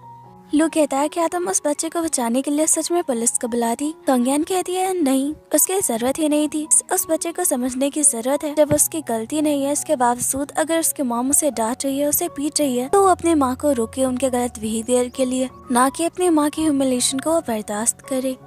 तोंगयान कहती है पर आप इतने परेशान क्यों दिख रहे हैं, इस बारे में ज्यादा क्यों सोच रहे हैं। तो अब यहाँ लू बताता है बचपन में इसी तरह उसकी मॉम उसे बिना गलती के उसे बहुत पीटती थी, उसे कहती थी कि वो किसी लायक नहीं है। लू का चाइल्डहुड बहुत ही ट्रेजिक रहा है। उसकी मॉम उसे बिना गलती के बहुत पीटती थी, पर वो ये बातें तोंगयान को नहीं बताता और वहाँ से चला जाता है। तोंगयान कहती है इतना अजीब क्यों है। इधर म्यान मिस लियान से मिलती है। मिस लियान यहाँ म्यान को ऑफर करती है उसके कंपनी को ज्वाइन करने के लिए और उसे अपना एग्रीमेंट भी देती है, पर म्यान कहती है वो ऐसा नहीं करना चाहती। मिस लियान कहती है मैं तुम्हें वर्षन से ज्यादा अच्छी सैलरी दूंगी, तुम एक बार इस बारे में सोच लो। और वो कॉन्ट्रैक्ट पेपर वहीं छोड़कर चली जाती है। फिर बाहर से युनकाई उनकी बातें सुन रहा होता है। युनकाई म्यान के पास जाने लगता है, पर तभी यहाँ पर जाओ म्यान से मिलने पहुँच आता है। कहता है तो तुमने किसका प्रपोजल एक्सेप्ट किया है, तुम बुशन को छोड़कर स्लैंड की कंपनी ज्वाइन करने वाली हो। म्यान स्माइल कर रही होती है। इधर युनकाई अपने पास्ट के मोमेंट्स को याद कर रहा होता है। दिखाया जाता है जब ये दोनों कॉलेज में थे, जब भी कोई लड़का म्यान के पास जाने की कोशिश करता तो ये युनकाई को बिल्कुल पसंद नहीं आता, यहाँ तक कि वो दूसरे की दी हुई ड्रिंक्स भी म्यान को नहीं पीने देता था। और अब यहाँ जाओ की नजर भी युनकाई पे पड़ती है। वो म्यान को बाय करके चला जाता है। इधर युनकाई म्यान के पास आता है, कहता है तुम और जाओ बहुत ही क्लोज फ्रेंड दिख रहे हो। म्यान कहती है क्या तुम मुझसे ये पूछने आए हो। युनकाई कहता है नहीं, मैं बस तुम्हें ये कहना चाहता हूँ अगर तुम मिस लियान को ज्वाइन करना चाहती हो तो ये तुम्हारा डिसीजन होगा, मैं तुम्हें रोकने की कोशिश नहीं करूँगा, पर मैं दिल से चाहता हूँ कि तुम मेरे साथ ही काम करो। म्यान कॉन्ट्रैक्ट पेपर वहीं उसके पास थमाकर चली जाती है। इधर म्यान टिया के साथ बीच पे होती है। वे कुछ बच्चे उसके पास आते हैं। बच्चे ठीक से बोल नहीं पाते और ना ही सुन पाते हैं। इनके लिए डोनेशन जमा किया जा रहा होता है। म्यान भी उन्हें ज्वाइन करती है और इनके साथ कुछ वक्त बिताती है। और तभी यहाँ युनकाई भी पहुँच जाता है। बहुत ठंड होती है तो वो म्यान को अपनी कोट दे रहा होता है। फिर म्यान जिस तरह से देख रही होती है कहता है ठीक है मैं खुद ही पहन लेता हूँ। वैसे तुमने झूठ कहा था कि तुम्हें बच्चे पसंद नहीं है। म्यान कहती है क्या तुम हमेशा इस तरह के चैरिटी प्रोग्राम्स चलाते हो। युनकाई कहता है हाँ, मुझे उन बच्चों से बहुत ही लगाव है क्योंकि मेरा खुद का भी एक बच्चा है। और अब ये दोनों अपने क्लाइंट से मिलते हैं। गाय उनसे बात करने चला जाता है। फिर सॉन्ग म्यान के पास आती है। म्यान को कहती है तुम्हारा चेहरा बस गाय की एक्स गर्लफ्रेंड की तरह है, का तुम एडवांटेज उठा रही हो। तुम्हें कोई टैलेंट नहीं है, इसके बावजूद भी तुम कंपनी में प्रमोशन पा रही हो। पता है सारी कंपनी तुम्हारे बारे में क्या बातें कर रही है। म्यान को बहुत ही गुस्सा दिलाने की कोशिश कर रही थी। म्यान को भी गुस्सा आ जाता है। यहाँ युनकाई आके उसे रोकता है। ताकि युनकाई को कहती है ये लड़की मुझे डांट रही है। युनकाई म्यान की साइड लेता है। तो कहती है ये हेल्सिन है, ना कि तुम्हारी गर्लफ्रेंड म्यान, इसके तुम हमेशा साइड ले रहे हो। युनकाई कहता है ये दोनों बातें अलग हैं। सांग कहती है मैं बचपन से ही तुम्हारे साथ हूँ। सब लोग जानते हैं कि एक दिन हम कपल बन ही जाएंगे। यहाँ तक कि म्यान के मौत के बाद भी तुमने कभी मेरी तरफ नहीं देखा। क्या मेरा तुम्हारे लिए कोई अहमियत नहीं? युनकाई कहता है नहीं, तुम मेरे लाइफ में कोई मैटर नहीं करती हो। इससे सॉन्ग को बहुत ही बुरा लगता है। म्यान युनकाई को कहती है तुमने उसे बहुत ही हार्शली ट्रीट किया। इधर बेचारी सॉन्ग रो रही होती है। युनकाई के बिहेवियर से उसे बहुत ही हर्ट हुआ होता है। इधर ये दोनों कार में बैठे होते हैं। कुछ रिपोर्टर्स इन्हें रोक लेते हैं। इनसे वोशन के न्यू प्रोजेक्ट के बारे में सवाल किया जा रहा होता है जो कि सबमिट नहीं हुआ है। इस पर म्यान आंसर करती है वोशन जल्द ही अपना न्यू प्रोजेक्ट लॉन्च करने वाला है। इधर म्यान युनकाई को कहती है कि आज वो बहुत ही थक गई है। कुछ देर में उसकी आंखें भी लग जाती है, गिरने वाली होती है। तो युनकाई उसका सर अपने कंधे पे रख देता है। इधर नेक्स्ट डे युनकाई म्यान को कहता है तुम बहुत ज्यादा काम कर रही हो, हम साथ में खाना खाते हैं। म्यान उससे मना कर देती है। यहाँ उसकी मुलाकात चैंगशन से होती है। चैंगशन म्यान को कहती है तुम कब तक हेल्शन बनकर मुझे बेवकूफ बनाती रहोगी, मैं जानती हूँ कि तुम म्यान हो। से तो म्यान हैरान होती है। चैंगशन कहती है तुम झूठी हो और धोखेबाज भी। तुमने मुझे प्रॉमिस किया था, साथ में टॉय डिजाइनर बने थे, साथ में अपनी कंपनी शुरू करने वाले थे। तुम अब युनकाई के साथ काम कर रही हो, तुम बहुत ही बुरी हो। तुमने मुझे चीट किया है और सिर्फ इस युनकाई की वजह से मैं तुम्हें कभी माफ नहीं करूंगी। मैं 6 सालों तक बस तुम्हें याद करती रही, पर तुम्हें मेरी कोई फिक्र नहीं थी। म्यान उसे समझाने की कोशिश करती है। चैंगसन उसे बहुत बुरा भला कहकर वहाँ से चली जाती है। यहाँ म्यान को बहुत ही तकलीफ हो रही थी। उसने 6 सालों पहले ही टॉय डिजाइनिंग इस वजह से छोड़ दी थी कि उसके हाथों में बहुत बड़ी इंजरी आ गई थी। डिजाइनिंग का काम कभी नहीं कर पाती। गाय कहता है तुमने कुछ गलत नहीं किया, मैं ये बात चैंगसन को बता देनी चाहिए थी। फिर म्यान कहती है तुम जानते हो अगर उसे मेरे हाथों की इंजरी के बारे में पता चला उसे इससे भी ज्यादा दुख होगा। और अब यहाँ हेल्सिन ने म्यान होने का सच एक्सेप्ट कर ही लेती है युनकाई के सामने। युनकाई कहता है तुमने सुबह से कुछ खाया नहीं है, पहले हम खाना खाने चलते हैं। युनकाई म्यान को ऑर्डर करने को कहता है। यहाँ शॉप ओनर इन दोनों को पहचान जाता है। कहता है क्या तुम दोनों ने शादी कर ली? दोनों पहले यहाँ बहुत आते थे पर अब क्यों नहीं आते हो? अब पास्ट का सीन दिखाया जाता है। म्यान और युनकाई इस रेस्टोरेंट में अक्सर खाना खाने के लिए आते थे। युनकाई यहाँ बस म्यान को देख रहा होता है। ये दोनों कुछ भी बात नहीं कर रहे होते। तभी अचानक से लाइट चली जाती है। युनकाई म्यान को कहता है तुमने अपना सच मुझसे छुपा कर क्यों रखा? तुम 6 सालों तक कहाँ थी? मेरे पास वापस क्यों नहीं लौटी? अगर तुम मुझसे गुस्सा थी तो तुम टोनी के लिए भी क्यों नहीं वापस आई? तुम्हें पता है इन 6 सालों में मैंने कितना कुछ झेला है। मैं हर वक्त याद करता रहा। मैंने टोनी को अकेले संभाला है। मैं पता है उसे समझाना कितना मुश्किल था। उसकी मॉम उसके पास नहीं है। तब म्यान कहते है तुम क्या चाहते थे? तुमने शादी के बीच मुझे छोड़ दिया, तुम शादी के लिए नहीं आए। मैं तुम पे सबसे ज्यादा भरोसा करती थी, तुमने मेरे भरोसे को तोड़ दिया। मैं उस दिन पूरी तरह से टूट गई थी जब मैं पानी में डूब रही थी। अब मुझे बस यही लग रहा था कि तुम मुझे बचाने आओगे, पर तुम नहीं आए। मैं बहुत ही मुश्किल से बच पाई। इस वक्त मैं तुम्हें अपने सामने देखना चाहती थी पर तुम मेरे साथ नहीं थे। और तुम चाहते हो कि मैं तुम्हारे पास आ जाती, तो ये भी नहीं जानते कि उन 6 सालों में मेरे साथ क्या क्या हुआ। तो अब युनकाई कहता है मैंने तुम्हें कोई धोखा नहीं दिया और मैं शादी के दिन आ रहा था। मेरे पेरेंट्स ने मुझे घर पे लॉक कर दिया।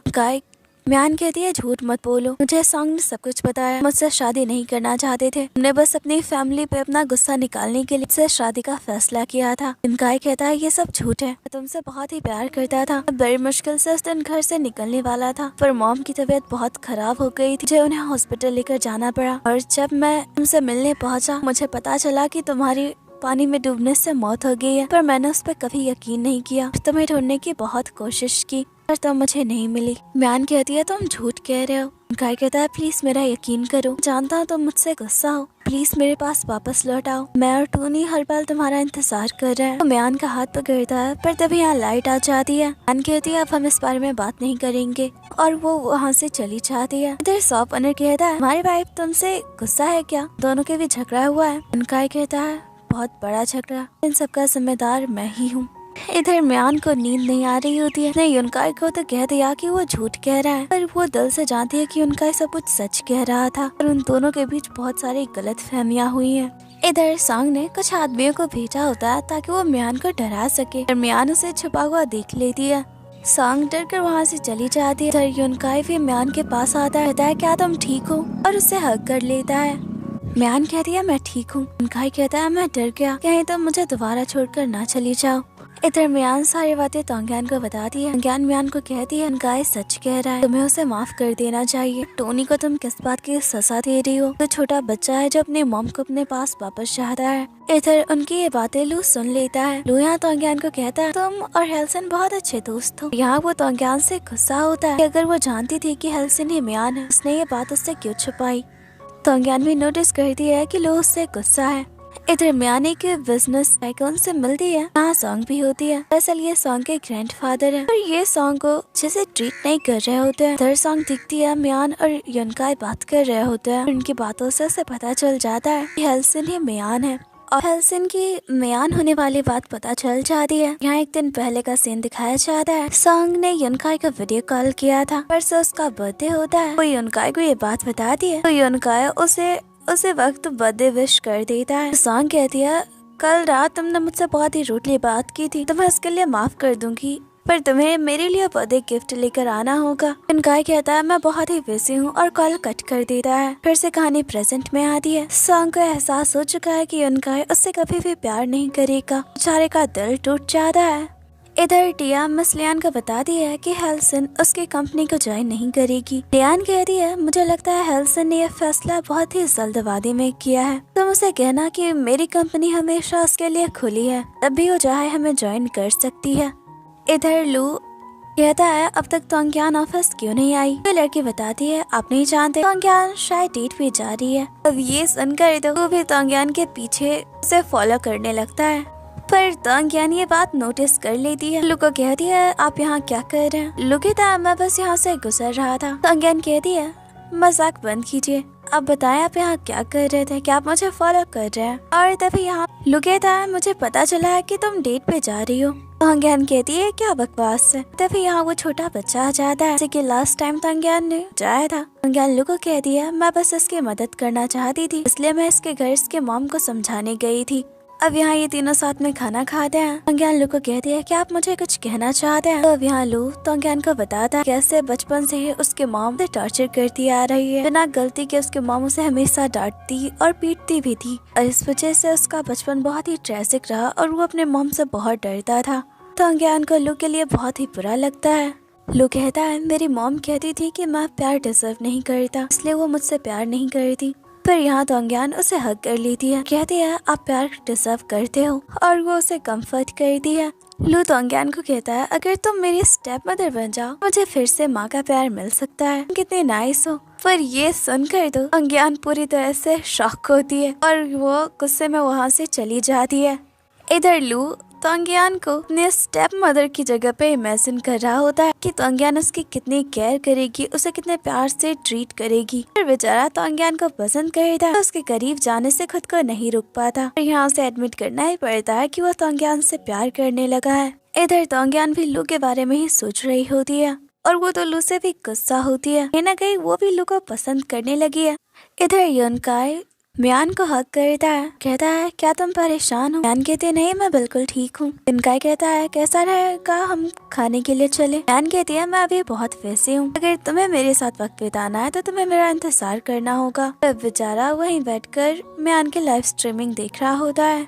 इधर सॉन्ग म्यान से मिलती है। म्यान को कहती है मुझे माफ कर दो, कहीं ना कहीं मैंने तुम्हें हर्ट किया है, पर अब मैं समझ चुकी हूँ कि युनकाई कभी मुझसे प्यार नहीं करेगा। पहले भी तुमसे प्यार करता था और अब भी। म्यान हैरान होती है कि उसके रियल आइडेंटिटी के बारे में सॉन्ग को पता चल चुका है। सॉन्ग म्यान को कहती है शादी वाले दिन मैंने तुम्हें बहुत ही हार्शली बोला था कि युनकाई तुमसे शादी नहीं करेगा। जब मुझे तुम्हारी मौत के बारे में पता चला तब से ही इन 6 सालों में कहीं ना कहीं गिल्टी फील कर रही थी। हर रोज से प्रे करती थी कि शायद तुम जिंदा हो, तुम्हारे जिंदा होने की खुशी मुझे है। ना तो पहले तुम्हें हर्ट करना चाहती थी और ना ही अब। वो बहुत ही इमोशनल हो जाती है। दरअसल सॉन्ग बहुत ही स्वीट है, बस थोड़ी एरोगेंट भी। और यहाँ सॉन्ग म्यान को बता दिया उनका शादी वाले दिन आ रहा था, उसके पेरेंट्स ने उसे रोक दिया। ऊपर से उसके मॉम की भी तबीयत खराब, चाहकर भी शादी वाले दिन नहीं आ पाया। प्लीज तुम उसे माफ कर दो। और अब ये सारी बातें जानकर उनको बहुत ही बुरा लगता है कि इन 6 सालों तक वो युनकाई को गलत समझती आई।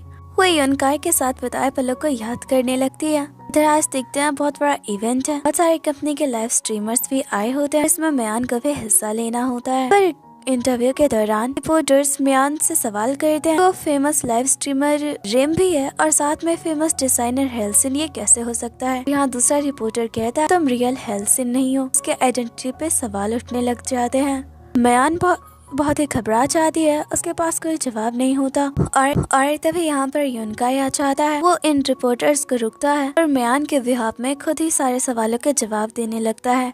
और तभी यहाँ टिया आती है और अब वो इन रिपोर्टर्स के बताती है कि असली हेल्सिन वो खुद है। उसे सोशल फोबिया है, खुद को सोशलाइज नहीं कर पाती है। इस वजह से वो अपने जगह सारे इवेंट्स को अपने फ्रेंड म्यान को अटेंड करने को कहती है। और म्यान बहुत ही टैलेंटेड है, इस वजह से वो पोषण में काम कर रही है और इससे तो सब हैरान होते हैं। अब यहाँ युनकाई म्यान का हाथ पकड़ता है और उसके साथ अपने रिलेशनशिप को ऑफिशियली अनाउंस करता है। इससे तो म्यान भी हैरान होती है। और इधर कुछ देर पहले का वक्त दिखाया जाता है। यह युनकाई को बताती है कि रियलिटी में हेल्सिन वो खुद है, बट उसके घर वाले नहीं चाहते थे कि वो डिजाइनिंग में अपना करियर बनाए। इस वजह से उसने अपने पेरेंट्स से ये बात छुपा के रखी है और इसी वजह से सोशल मीडिया पर के बारे में ज्यादा जानकारी नहीं मिलती। म्यान को एक नई आइडेंटिटी की जरूरत थी, इसलिए उसने म्यान को ही हेल्सिन बना दिया। युनकाई को पहले ही पता चल गया था कि इंटरव्यू के दौरान म्यान को उसकी आइडेंटिटी पे सवाल किया जाएगा, इसलिए वो टिया को लेकर वहाँ पहुँचा होता है। और अब यहाँ ये दोनों साथ में होते हैं। युनकाई कहता है क्या तुम ठीक हो। म्यान कहती है क्या तुमने उस रात जो भी बातें कही थी क्या वो सच थी। युनकाई कहता है वो सब सच था। म्यान कहती है क्या मेरे फादर की टॉय फैक्ट्री के डिमोलिशन के बारे में तुम कुछ जानते हो, तुम्हारा इससे कोई कनेक्शन है, क्या ये तुमने करवाया था। युनकाई कहता है ये तुम कैसी बातें कह रही हो, पता है मुझे बिजनेस में कोई इंटरेस्ट नहीं था, मैं सच कह रहा हूँ, मेरा इससे कोई लेना देना नहीं। तो म्यान उसे किस कर दिया और अब ये दोनों किस कर रहे होते हैं। फिर यहाँ पे ट्रोलिंग ऑफिसर आ जाता है, कहता है तुम दोनों यहाँ क्या कर रहे हो, तुम सुसाइड करने वाले हो। युनकाई कहता है आप कुछ देर बाद आती तो क्या हो जाता, पर ये मुश्किल से मेरी वाइफ मानी है, आप हमें यहाँ डिस्टर्ब करने पहुँच गए। वो ऑफिसर चला जाता है और यहाँ ये दोनों स्माइल कर रहे होते हैं।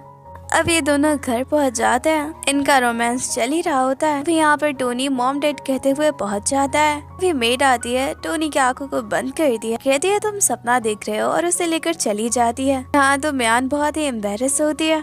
युनकाई कहता है ये इतने रात में कभी नहीं उठता, आज कोइंसिडेंस है।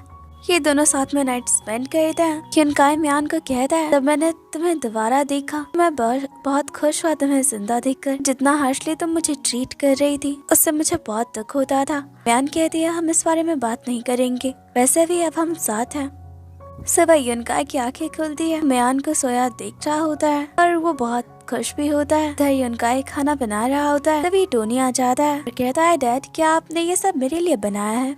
टोनी कहता है डैड कल मैंने आपको और मॉम को देखा था, मॉम कहाँ है। युनकाई कहता है नहीं, कल रात आपकी मॉम यहाँ नहीं थी, पर मेरे लिए आपके पास एक सरप्राइज है। इधर म्यान की आंखें खुलती है, वो बाहर आती है, टोनी भागते हुए उसके पास जाता है, म्यान उसे गोद में उठाने लगती है। लास्ट नाइट की वजह से उसकी पूरी बॉडी में पेन होता है और यहाँ तो युनकाई बस स्माइल कर रहा होता है।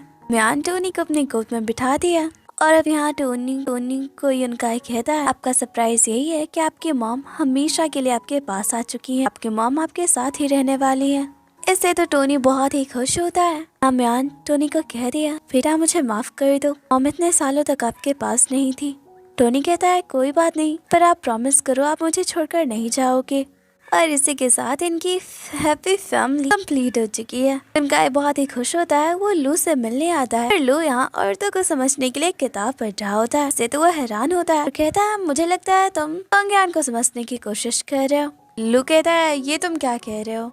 इधर टिया म्यान को कहती है कि उसकी रियल आइडेंटिटी के बारे में उसके पेरेंट्स को पता चल गया है, इस वजह से उसे काफी डर लग रहा है। म्यान कहती है सब कुछ ठीक हो जाएगा, एक ना एक दिन तुम्हें अपने पेरेंट्स को हमारे हेल्सिन होने के बारे में बताना ही था।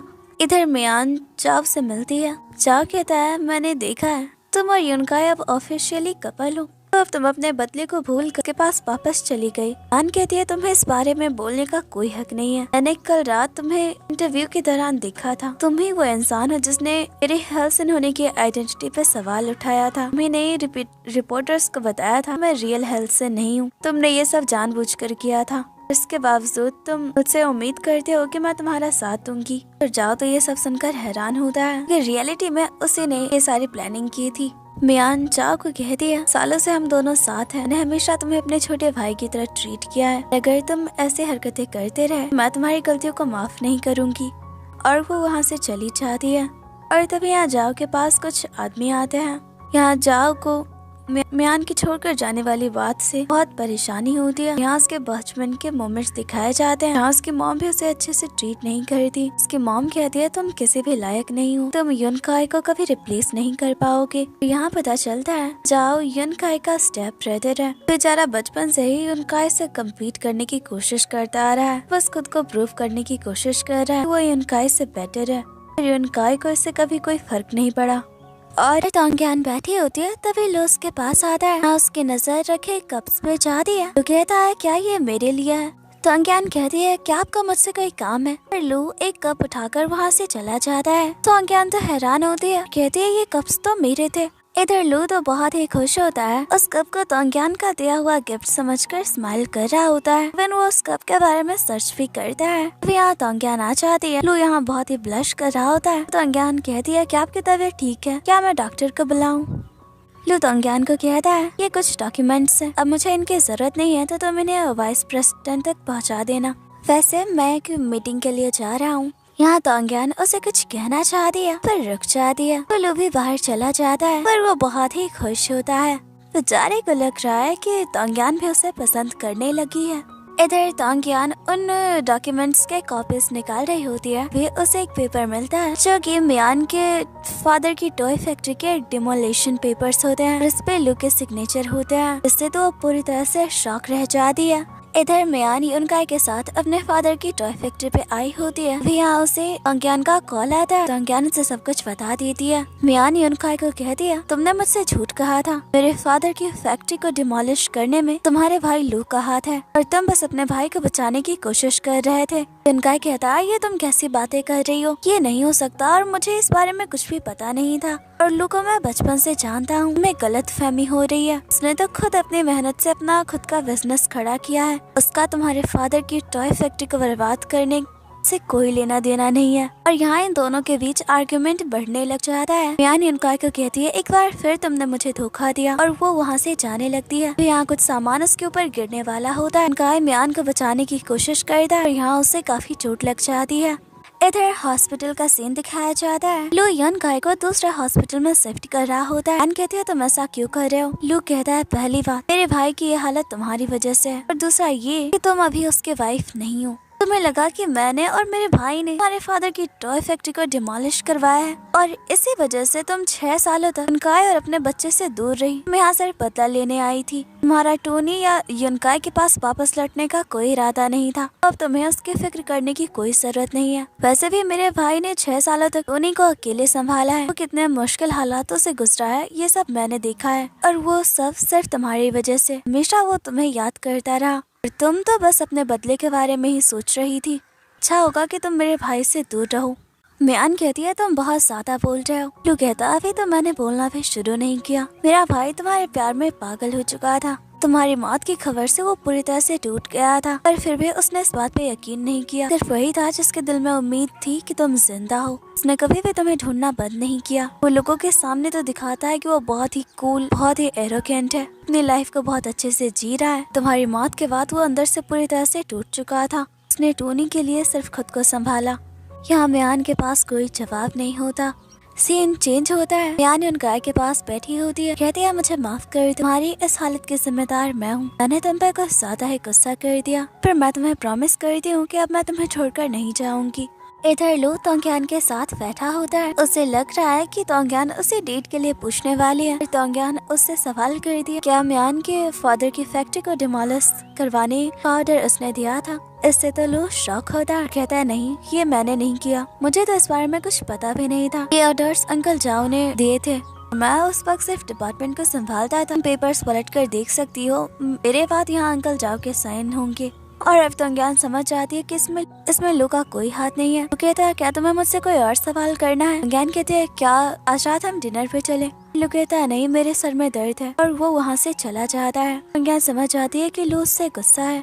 इधर अब यनकाई का होश आता है। वो म्यान को कहता है थैंक गॉड तुम मेरे पास हो, मुझे लगा तुम दोबारा गुस्सा होकर चली गई, मुझे माफ कर दो, मैं तुम पे बहुत ज्यादा गुस्सा हो गया था। म्यान कह दिया माफी तो मुझे मांगनी चाहिए, मेरी वजह से तुम्हें ये चोट लगी। यनकाई से हक कर लेता है। अभी यहाँ नर्स आती है और यनकाई को कहती है पहले आप ड्रेसिंग कर ले, उसके बाद आप दोनों कंटिन्यू करना। ये दोनों स्माइल कर रहे होते हैं और अब नर्स यनकाई की ड्रेसिंग कर दिया। तो यनकाई म्यान को बहुत ही गौर से घूर रहा होता है। म्यान कहते हैं मुझे इस तरह देखना बंद करो।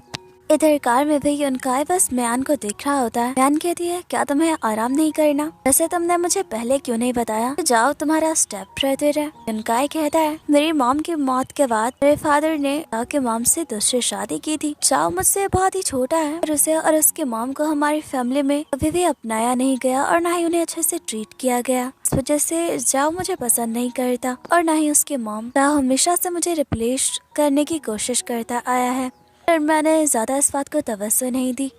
और अब यनकाई म्यान को कहता है तुम लोग को माफ कर देना, वो गुस्से में तुमसे कुछ ज्यादा ही बदतमीजी कर गया। म्यान कहती पर मैंने तो तुम्हें इस बारे में कुछ नहीं कहा। यनकाई कहता है मैंने हॉस्पिटल की सीसीटीवी देखी थी। और साथ ही यनकाई म्यान को बताता है आज फैक्ट्री में उसे जो चोट लगी कोई एक्सीडेंट नहीं था, बल्कि जानबूझकर किसी की गई प्लानिंग थी। उसने फैक्ट्री की भी सीसीटीवी फुटेज देखी। इससे तो म्यान हैरान होती है और कहती है तुम्हें मारने की कोशिश कौन कर सकता है? लोग कहता है तुम्हें याद है हमारे हाथों में इंजरी हुई थी, मुझे लगता है वो भी कोई एक्सीडेंट नहीं था और मुझे लगता है इन सब के पीछे जाओ है, पर मैं तुम्हें फोर्स नहीं करूँगा, तुम्हारा डिसीजन होगा तुम मुझसे अपनी दोस्ती तोड़ती हो या नहीं। और अचानक से यनकाई की तबीयत खराब होने लगती है। म्यान कहती है क्या तुम ठीक हो? यनकाई कहता है तुमने अब तक मुझे गेस नहीं किया है, और इसे गेस करने का इशारा करता है। म्यान स्माइल करती है और इसे गेस करती है। अब ये दोनों घर आते हैं। म्यान यनकाई को कहती है तुम अंदर जाओ, मैं कुछ देर बाद आती हूँ। यनकाई कहता है मैंने तो साथ में शावर लेने का सोचा था। म्यान कहती है तुम अंदर जा रहे हो। यहाँ जाओ के बारे में सच जानकर म्यान को बहुत ही बुरा लगता है। यहाँ पास्ट के मोमेंट्स को दिखाया जाता है जब म्यान इंजरी की वजह से डिजाइन्स नहीं कर पाती थी। तब जाओ उसके पास था, हमेशा म्यान को मोटिवेट करता, उसका साथ देता, हर मुश्किल हालात में उसके पास रहता। जब म्यान को अपनी फैमिली की जरूरत थी तब सिर्फ जाओ उसके साथ था, उसे जाओ पर बहुत ही भरोसा था। तब जाओ की सच्चाई जानकर उसे बहुत तकलीफ हो रही थी। यहाँ यनकाई आ जाता है और म्यान को संभालता है। म्यान यनकाई को कहती है यार बहुत ठंड है, हम अंदर चलते हैं। पर यनकाई उसे हक कर लेता और कहता है मैं इस बारे में ज्यादा मत सोचो, सब कुछ ठीक हो जाएगा, वैसे भी इसमें तुम्हारी कोई गलती नहीं थी। म्यान कहती है मैं पता है, मैं एक टॉय डिजाइनर सिर्फ अपने फादर के लिए बनी थी। वो चाहते थे कि उनके बाद उनकी टॉय फैक्ट्री के बिजनेस को मैं आगे बढ़ाऊं, पर हाथों में इंजरी की वजह से मैं वो नहीं कर पाई। अब तो मैं उनकी कंपनी को भी नहीं बचा पाई। मेरे डैड मुझसे बहुत प्यार करते थे पर मैं उनके लिए कुछ नहीं कर पाई। यनकाई म्यान को कहता है तुम ऐसा मत सोचो, तुम एक बहुत अच्छी डिजाइनर हो, और इसे फॉरहेड पर किस करता है। अब सीन चेंज होता है। इधर जाओ को बताया जाता है कि यनकाई हॉस्पिटल से डिस्चार्ज हो गया है और यहाँ पता चलता है कि फैक्ट्री में यनकाई को मारने की कोशिश किसी और ने नहीं बल्कि जाओ ने ही की थी। यहाँ जाओ खुद से ही कहता है बचपन से ही यनकाई की वजह से उसे कुछ भी नहीं मिला, तो फैमिली में उसे प्यार किया गया और न ही फैमिली बिजनेस में उसे कुछ हिस्सा मिला। हर चीज उसे यनकाई की वजह से छिन जाती थी। म्यान उसके इकलौती दोस्त थे जिसने हमेशा उसका साथ दिया है, तो यनकाई को वो म्यान को छीनने नहीं देगा। और इधर ये दोनों डिनर के लिए आए होते हैं। नालू तोंग्यान को बताता है म्यान के फादर की टॉय फैक्ट्री को डिमोलिश करने वाला इंसान अंकल जाशु है, जो कि सॉन्ग के ग्रैंडफादर है। और अब यहाँ तोंग्यान को लू बताता है कि बचपन से उसे अपनी फैमिली बिजनेस में कोई इंटरेस्ट नहीं था, इसलिए उसने यनकाई की तरह अपना खुद का बिजनेस खड़ा किया। और बचपन से ही उसे उसकी फैमिली में अच्छे से ट्रीट नहीं किया गया, तो उसके पेरेंट्स उससे प्यार करते थे, तो किसी और का उससे ज्यादा लगाव था सिवाय यनकाई के, इसलिए वो तो अपनी फैमिली को छोड़ना भी चाहता है। वो इनडायरेक्टली तोंग्यान की तरफ इशारा करते हुए कहता है उसके लाइफ में कोई है जिसे वो प्रोटेक्ट करना चाहता है। तोंग्यान को कहता है तुम जानती हो वो इंसान कौन है? तोंग्यान का ध्यान तो कहीं और ही होता है। लू को कहती है मैं आपकी बातों को नहीं सुन पाई। लू कहता है मैंने तुमसे पूछा, तुम जानती हो मैं किसे प्रोटेक्ट करना चाहता हूँ? तोंग्यान कहती है मैं इसका मतलब नहीं समझी। तो लू कहता है जाने दो। इधर मियान लू से मिलने आई होती है पर बॉन्ग कहता है कि वो ऑफिस में नहीं है और तभी यहाँ टिया आकर मियान को बता दिया मिस्टर टैंग ने उसकी कंपनी के साथ कोलैबोरेशन से इनकार कर दिया है। इससे तो मियान हैरान होती है और वो खुद ही जाकर मिस्टर टैंग से बात करती है और यहाँ मिस्टर टैंग मियान को कहते हैं कि वो ये सब मिस्टर जाओशी की वजह से कर रहे हैं। अगर उन्होंने वर्षन से कोलैबोरेशन किया मिस्टर जाओशी के साथ उनके जितने भी कॉन्ट्रैक्ट है वो उन्हें तोड़ देंगे। सो तो मियान को और भी शौक लगता है। इधर एक हैंडसम से लड़के जिमी को देखते हैं जो कि सॉन्ग के ग्रैंडफादर मिस्टर जासू से एक कॉन्ट्रैक्ट के बारे में बात करने आया होता है और यहाँ वो अपने फोन में उन बातों को रिकॉर्ड्स भी करता है और यहाँ पता चलता है कि जिमी मियान का जूनियर है जो कि उसी के कहने पे मिस्टर जासू से मिलने गया था। जिमी मियान को कहता है सिस्टर मैंने तुम्हारा काम कर दिया है, तुम्हें मुझे कोई रिवॉर्ड तो देना चाहिए। टिया कहती है अपनी बकवास बंद करो और ये तुमने अपना क्या हुलिया बना रखा है। जिमी टिया को कहता है तुमसे ज्यादा खूबसूरत हो इसलिए तुम जेलस हो रही हो, वैसे भी मियान तुमसे ज्यादा मेरी केयर करती है, मैं उसका फेवरेट हूँ। इन दोनों की नोकझोंक हो ही रही होती है। मियान कहती है इतना तो मैं समझ चुकी हूँ, मिस्टर जाओसी वर्षन को बर्बाद करना चाहते हैं और उन्होंने मेरे फादर को टॉय फैक्ट्री को भी मॉलिश करवाया था, इसके पीछे की वजह भी कुछ बड़ी होगी।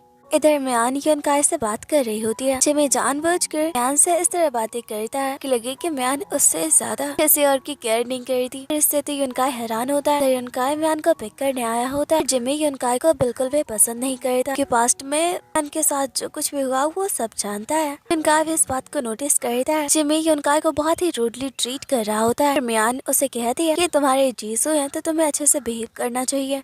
इधर एक लड़की तावी आती है कि तोंगयान को बताती है कि वो लू की बचपन की फ्रेंड है, वो दोनों एक दूसरे को पसंद करते हैं। हाँ, वो लू के बचपन की स्टोरीज भी बता रही होती है। ये जानने के बाद तोंगयान को बिल्कुल अच्छा नहीं लगता। लू से कुछ फाइल्स लेने आती है, कहता है क्या तुम ठीक हो, मेरे को चाहिए, पर तोंगयान उसे कोई जवाब नहीं देती। यहाँ लू तोंगयान को एक नेकलेस देता है और कहता है मैं चाहता हूँ आज रात तुम ये पहन कर आओ।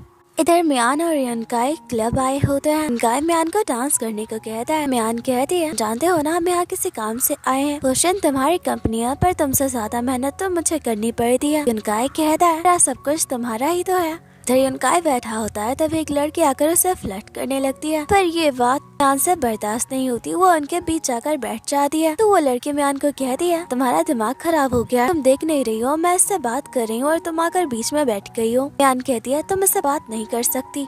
तो युनकाई बस मजे ले रहा होता है। दोनों के बीच आर्गुमेंट होने लगता है। अब युनकाई लड़की को कहता है कि मियान उसकी वाइफ है। अब वो लड़की वहाँ से गुस्से में चली जाती है और अब युनकाई मियान को कहता है तुम तो बहुत ज्यादा जेलस हो गई। मियान कहती है भला मैं जेलस क्यों होंगी, ना तो मैं तुम्हारी वाइफ हूँ और ना ही तुम्हारी गर्लफ्रेंड। तो युनकाई उसे किस करता है, कहता है क्या तुम भूल गई हमारा एक बेटा भी है।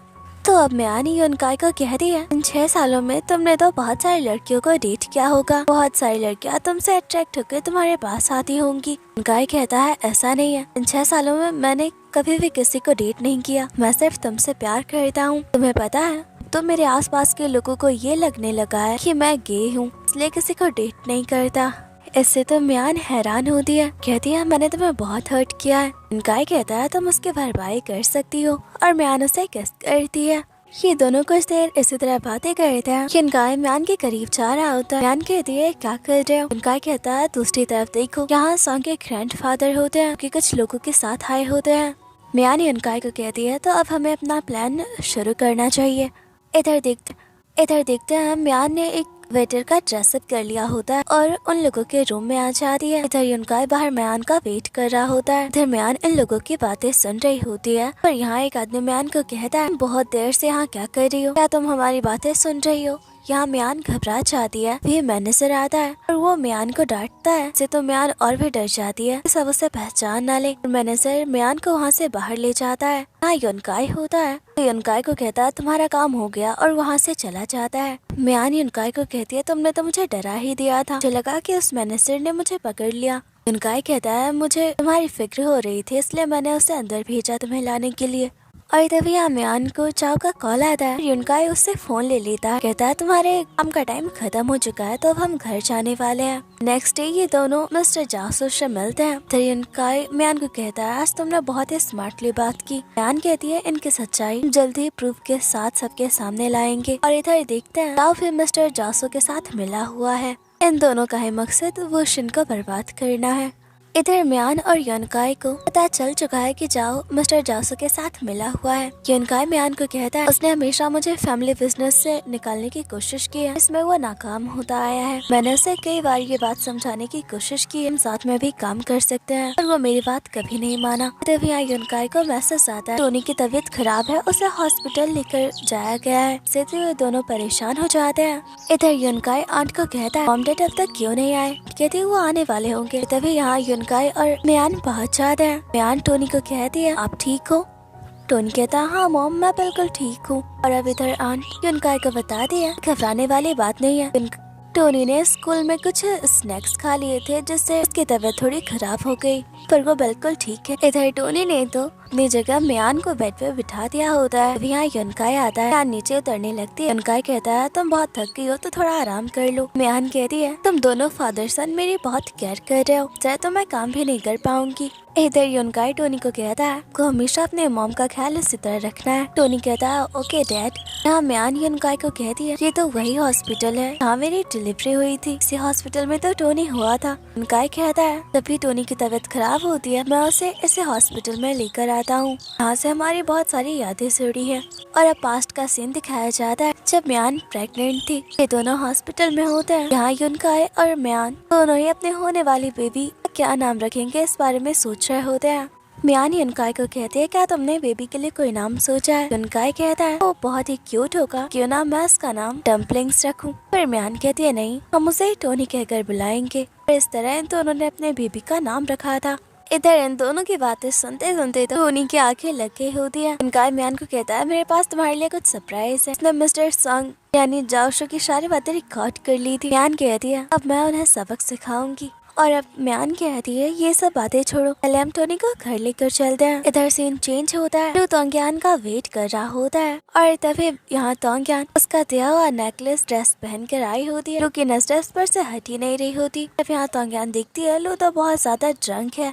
लू तोंग्यान को कहता है तुम जानती हो मैं तुम्हें प्रोटेक्ट करना चाहता हूँ। यहाँ वो उसके क्लोज जाने लगता है। तोंग्यान बहुत ही नर्वस फील कर रही होती है, वो वहाँ से जाने लगती है। लू से अपने पास बिठा लेता है और उसे हक कर लेता है। यहाँ वो तोंग्यान को बताता है कि वो उसे पसंद करता है। तोंग्यान तो पूरी तरह से शॉक होती है। इधर ये सब घर आता है। योनकाई म्यान के जूते निकालने लगता है। भी यहाँ म्यान को चाओ का कॉल आता है। चाओ म्यान को कहता है सिस्टर मैं तुमसे मिलना चाहता हूँ। चाओ की बातों से म्यान को पता चलता है कि वो ड्रंक है। म्यान उसे कहती है तुम ड्राइव मत करना मैं आ रही हूँ। योनकाई म्यान को कहता है मैं उससे मिलने जाना चाहिए। म्यान कहती है मैं पहले टोनी को सुला आती हूँ। तब यहाँ फोन योनकाई के पास होता है और बार बार म्यान को कह रहा होता है कि सिस्टर तुम आओगी ना। योनकाई स्माइल करता है और फोन नीचे रख देता है और इसी के साथ ये एपिसोड खत्म हो जाता है। इसके नेक्स्ट एपिसोड को देखने के लिए हमारे चैनल को सब्सक्राइब कर लें और वीडियो को लाइक करना ना भूलें। Thanks for watching. मिलते हैं नेक्स्ट वीडियो में। इसके आने वाले एपिसोड और भी ज्यादा इंटरेस्टिंग होने वाले हैं।